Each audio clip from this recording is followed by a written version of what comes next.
Hello and welcome to Noni, Yanga's flagship talk show where we discuss all the hot topics. Today we take a look at the rise of the gig economy and the move away from traditional 9-to-5 jobs. And we ask, what does breaking the glass ceiling mean to black women today and how do we measure success? And as usual, we're inviting you to join in with your comments and views. So if you want to get involved, drop us a line on Instagram and Twitter at Yanga_UK. Joining me today, TV personality Shedzi and blogger and presenter Josephine Boye. Welcome, ladies. Hello. Thank you. The gig economy, or the side hustle, is a phenomenon that is empowering women in the UK. It's becoming increasingly common for women to have more than one job. And for many of us, this involves moving away from traditional careers such as law and medicine. So why is there a rise in the gig economy? And what does this mean for women at work? Now, Shedzi, you're a popular lady. And a lot of people, if they look at your social media, they would probably think you're a social media star. I saw you doing the Super Eagles dance, which practically went viral. But you have a day job. Yeah. So if you do have a day job, why did you get involved in presenting? And tell me a little bit about your career journey. So I work full-time as a management consultant in the city. I work for a financial services company and I also do TV presenting full-time, so I do two-time jobs. So in terms of my career journey, so whilst at university I studied economics and at the time I was getting involved in things on the side, so modelling, pageants, things like that. I just enjoyed being in that And you world. did it because you enjoyed it. You didn't do it for more money. As a hobby, just as a hobby, because I always wanted to be a financial consultant or a banker initially. And then as I was doing it more, juggling that as well as university, got my first graduate job in the city. I started to realise that I actually really did enjoy working in entertainment, and so I decided to pursue it last year. Fully full-time as well as my. And you're award-winning already? I know, thank good Jesus. And so I recently just won an award, Africa Pride Awards, TV Personality of the Year. So now it's definitely paid off, but I think nowadays every single person is multi-dimensional, whereas before you're just a doctor, you're just a lawyer. Now you can be a lawyer with a side job or lawyer with, I don't know, a beauty company or something like that. I feel like now people are starting to embrace their talents, the different hobbies and the qualifications as well. So yeah, definitely I feel like we're now becoming more multidimensional. We're open to it, aren't we? Exactly. And as you said, we're kind of tapping into our hobbies. Josephine, you're in university. What are you studying at the moment? I'm studying multimedia journalism with marketing management. Oh wow, gosh, that's a double whammy. and you're a presenter. I've seen you on a lot of red carpets. How have your parents taken to you going into journalism and presenting? Because we said, we talk about traditional African parents and, it's law, it's medicine, engineering. They are kind of embracing Nollywood and music, but what about media? Yeah, so I originally was going to study food nutrition because I thought that's what, African parents go into some sort of medicine kind of thing. But my dad's been here for over 40 years, so he's kind of embraced the English culture and that you can make money through other jobs rather than just being a doctor or lawyer. So they're really supportive. They were happy for me to do journalism, and it's just, if you can definitely get into a job or make money or can prove that you can do it, they're quite happy for you to do anything. So I'm really lucky to have parents that are supportive and they're open-minded. Yeah. So if you think of the gig economy, Shedzi, for those who don't know it, it's really somebody who, you're an Uber driver, you're a delivery driver or any other kind of delivery service like that. And you basically stop and start whenever you want to. So if you don't want to work that day, you don't. You can turn things down. But for the black community, is it that easy? Because yes, we all know people that are selling things on Instagram, or everybody kind of wants to be a vlogger. But do you think you can actually make a living out of that? Yes, people have shown time and time again, especially recently in the last 5 years, that you can actually make money from just being yourself and just on YouTube. Like we had Patricia Bright, so we need brand endorsements. And so now people are starting to realise you can just be yourself, pursue your hobby and still make money from it. So people are starting to say, I'll actually quit my day job, which I might not particularly like, and pursue something which I really do enjoy and see where it goes. But what about somebody like you? You won the African Pride Award. You're now an award-winning TV personality. Did that make you think twice when you went into the office on a Monday morning, like, hey, do you know who I am? I'm Shedzi. Yes, it actually did. Funny enough, I went back to work on Monday morning at 8 o'clock, and I thought, wow, that's interesting. I feel like I have this hashtag double life going on. Which you do. What do your colleagues actually think of it? Yeah, so now it did make me think, wait, I actually do both, but I think my mindset is that I can just succeed whatever I put my mind to, really, because I can do city and I can do media and I can still do well in both. So it's really about my characteristics. Maybe think about who I am as a person. Yeah. That when I put my mind to something, I can actually achieve it. Of course, Yeah. I presume you're inspiring so many people. Yeah.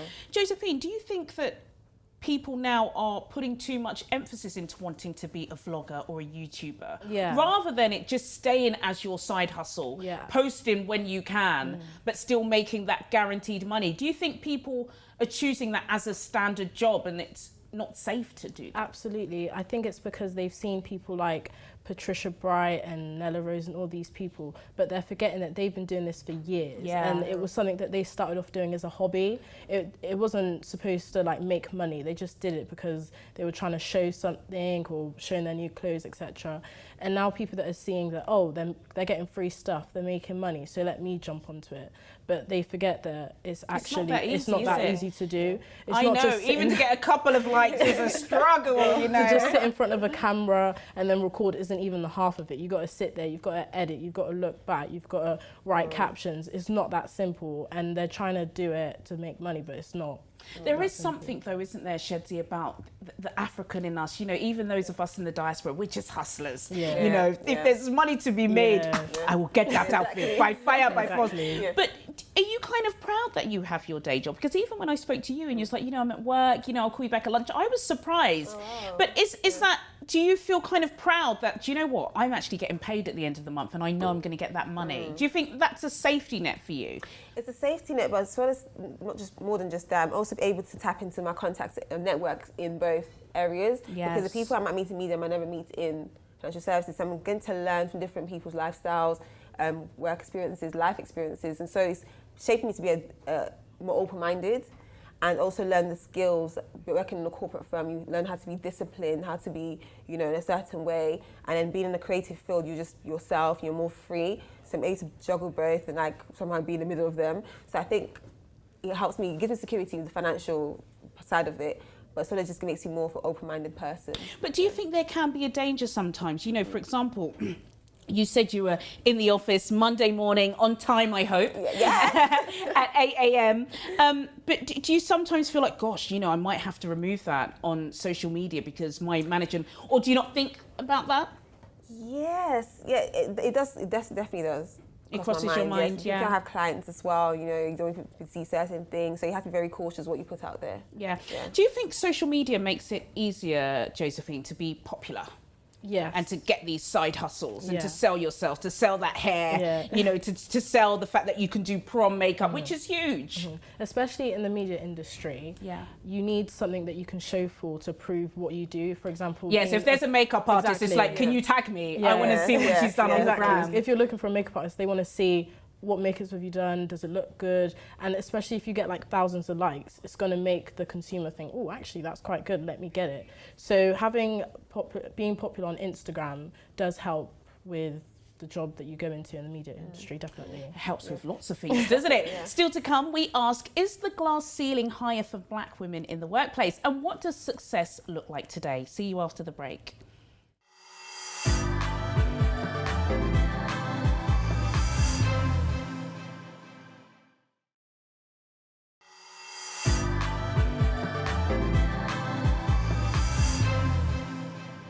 Welcome back to Noni. Before the break, we were discussing the gig economy and the opportunities women have in the workplace.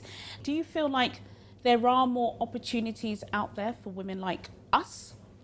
I feel as though they're starting to become more opportunities for people, like, especially in the fashion and the beauty industry. I think they're starting to tap into diversity, and some people actually do embrace it. Some companies do, but some companies use it as a poster, a way to tick a box. So they're now reaching out to more black influencers, saying we'd like to work with you, diversify our brand.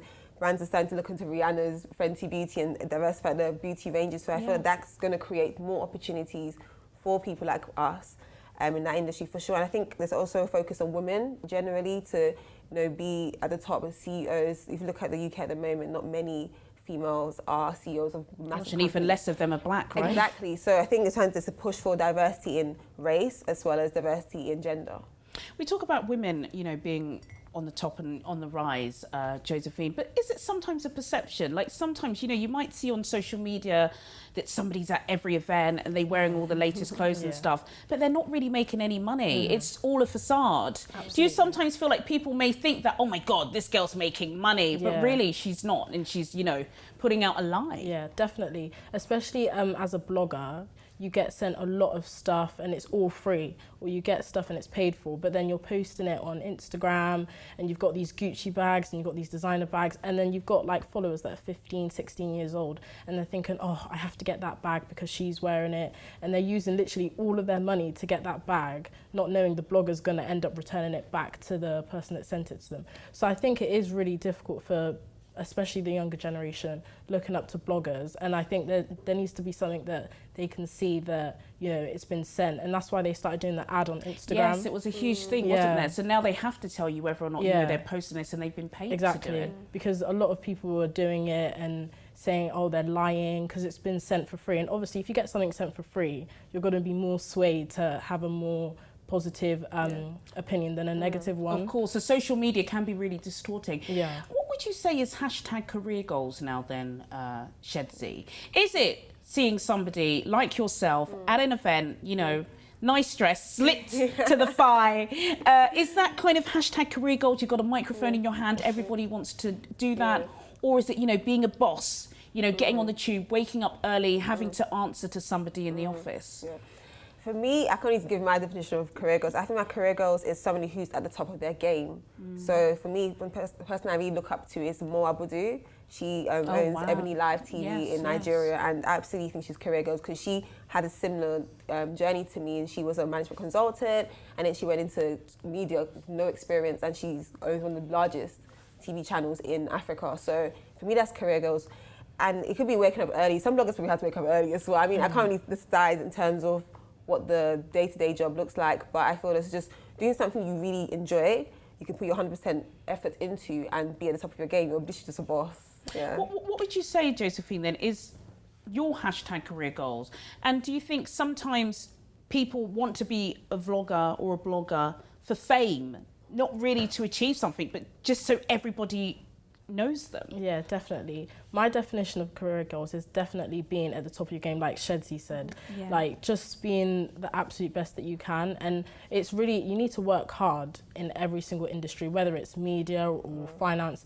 Like you said, I think that with the younger generation now, when they look up at bloggers, because they have so much money, it's very easy to say, I'm going to start a YouTube channel now, I want to be a vlogger, I want to make so much money just because it looks easy, and it's really, really not. And I think that's what I'm trying to get to, be the absolute best. And Maya Jama is someone that I look up to as well, because she started very young, because I'm still in university, I'm still full-time education, but then I'm doing so much more, like presenting. So you're really hashtag career goals. I think both of you are.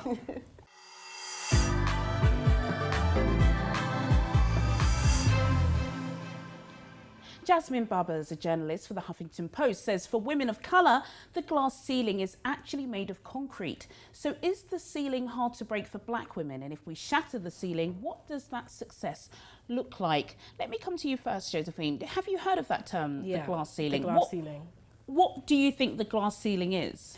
For a woman, breaking the glass ceiling is like you can see the actual role that you can get to. You can see all the CEOs, you can see all the managers at the top, but it's just there's something there that won't let me get to it. And I think it's just being a woman, purely. It's not even the fact that it's black or white or Asian. Sometimes with just women and men, you already know sexism is very, very here. So it's just that ceiling that you can't get past. You're still studying. Do you feel that with your contemporaries at uni? Like, do you feel like the guys have got it easier, even at your age? I wouldn't say they have it easy at your age. I think it's because we're all young still. It's a lot. It's kind of we're at the same at the age you're I'm both at at. the starting we're both line. at the start. But then when you pass uni, men definitely have it easier to get a job, especially if you're white male. It's a lot easier to get a job than a black female, because first you're female and you're black. So it's harder for men and for females, to get a job rather than the men. Shedzi, what do you think the glass ceiling is? So, like you said, exactly what you said, but I feel there's this invisible cap to your potential. And many of the things that I would say add to that glass ceiling for women will be men tend to be more aggressive, more this is what I've done, this is who I am, and they're more boastful. But women are quite scared to talk about their achievements, and so that makes a difference as well, kind of opportunities you get. So things like that glass is part of the glass Yeah, no, ceiling. of course, it is all part of that. And I remember, you know, in this country when the gender pay gap was a huge thing, particularly for black women. Obviously, we were right at the bottom of the list. And they did say that, you know, there are certain things that we won't ask for, we won't negotiate. Yeah. Do you sometimes feel, Josephine, that you mentioned that it's a female thing, and I think you're right, but do you think sometimes black females suffer? Like if we talk about the vlogging world, you know, we use Patricia Bright's name, but there aren't many. There are. I don't want to take away the credit from those that are doing well, but Patricia Bright is that name. Yeah. But then there are so many English white names that we can use, right? Yeah, definitely. Someone like Zoella, she's got millions and millions and millions of followers. But then a lot of people say that the white community is a lot more supportive. And I'm not saying it's not true, but I feel like with blacks, what you know is what you stick to. So for example, like in an Asian shop, if you were to go in an Asian shop, you get your stuff from there all the time, but then there's a black shop there, you go there, it's just you already know. Of course, we've spoken about this so many times on this show, but do you think sometimes it is us, Shedzi, that are setting that glass ceiling? Because there are black people, there are women that are making it. So clearly they are shattering that ceiling. I don't think we are making it. I think it does exist, but it's becoming less of a ceiling now. It's trying to like be more reduced, like I would say, because now people start to understand that diversity in teams actually makes a more productive team, more profit and things like that. So companies are embracing, the world is changing, globalization, things like that. So I think it's getting there. I don't think we're making it because it doesn't really exist, but I think one thing we can really do to improve is to support each other a bit more. We have a small community, but I feel like people think for themselves, just for as individuals, as opposed to let's help this one person be great and they can help other people be great too.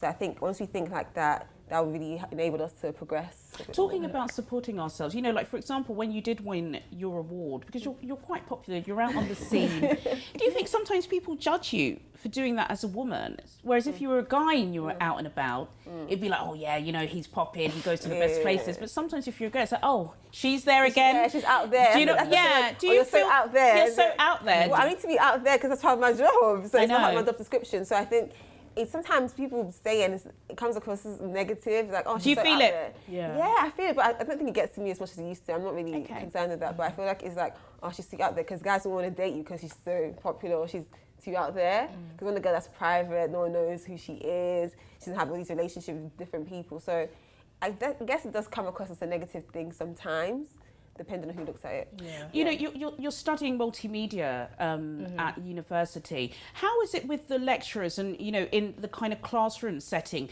Do you feel like when you're being taught these subjects and when you've got visitors coming in telling you can get these jobs, you can get them? Or do you feel, I can't get that, that's not for a girl like me, that's not for a black girl? Or I'm just trying to find out, where does that glass ceiling come from in your mind? Yeah, because at the university I'm at, they come in a lot and they say there's internships at the BBC and Sky and all these places. And all the people that are getting, there's like 20 places, but it's all like 15 of them will be boys and they're white, and another 5 are like girls. You don't see any other ethnic minorities. But with my lecturers, they're very supportive with like everything that I do, because obviously they monitor our social media pages and stuff. So they even wrote an article about me and Jas when we did the Teen Ghana UK, because that was really big. It was the first thing that I'd ever done. So they were really proud. Tell us about it. Yeah, so because I do multimedia journalism, I wanted some work experience. So I just wanted to work backstage at Teen Ghana UK. I'd seen it on Instagram. I'm Ghanaian, so I was like, oh, let me see if I can get in, just see how things are run, you know, how TV and everything's run. So I asked them to work backstage, and then they saw my YouTube channel, and they were looking for a red carpet host, and they asked if I could be the red carpet host. Gosh, and look at you now, you're a Noni, you're famous. No, but that's great, and that's kind of shattering the glass ceiling, isn't it? But then, Shedzi, you kind of, you know, you set a goal, you make it, you set another goal, you want more, you get more, you want more. So are we constantly shattering glass ceilings, but in our head? In your head, There's this kind of imposter syndrome when we're like, you know, there's no way we can. I think it's, can I say? Yeah, sure. I think it's because when you say there's a glass ceiling, everyone knows there's a glass ceiling, but then they don't want to break it, so they just kind of stay underneath it. But I think now we need to start, you know, breaking it, taking the extra step and shooting your shot. I always say that to people, shoot your shot. Shooting your shot. Shooting your shot. Not with a gun. Not in the Career shot, actually. career Hashtag, shot. yes. Career shoot your shot. Yeah. So I just messaged them randomly. If they say no, they say no, and they said yes. So and that's it. And then it's history. And then you move on to the next thing. Yeah. We've spoken about success, and we spoke a little bit about that before the break. But what does success mean to you? I think my idea of success is being the best at what you want to do. So being on top of your game. And not just that, but also helping other people to be a success. So I look at people who are at the top right now and the people who have actually opened doors for others. Look at the Jay-Z's, he has Rock Nation, he has Rihanna, all these people. He's able to stay at the top because he's helped other people become the top You've in got their to game. pull other people up the ladder. Exactly. Vital. So I want to be able to provide a platform or something where I can actually help people to achieve their dreams through my dream. That's amazing to me. Oh, to that create is lovely. Impact and that's a call to action. You know, get in touch with Shedzi if you want. Yes, you want to win an yes. award. What about you then, Josephine? What would happen in your career for you to say, do you know what? You know, my dreams have really come true. I definitely want to be international. I want to have different sources of income. I want to work for different things as well, like radio, TV, magazine. I want to do it all. So wow, this is the first step, isn't it? Yeah. And you are international because Noni's available online. That's it from me, Juliana Oliyinka, and my fantastic guests, Shedzi and Josephine Boye. And don't forget, as I said, Noni is now online. So wherever you are in the world, go to www.yankatv.com to check out every single episode. Join me next time for more Noni Chat. Goodbye.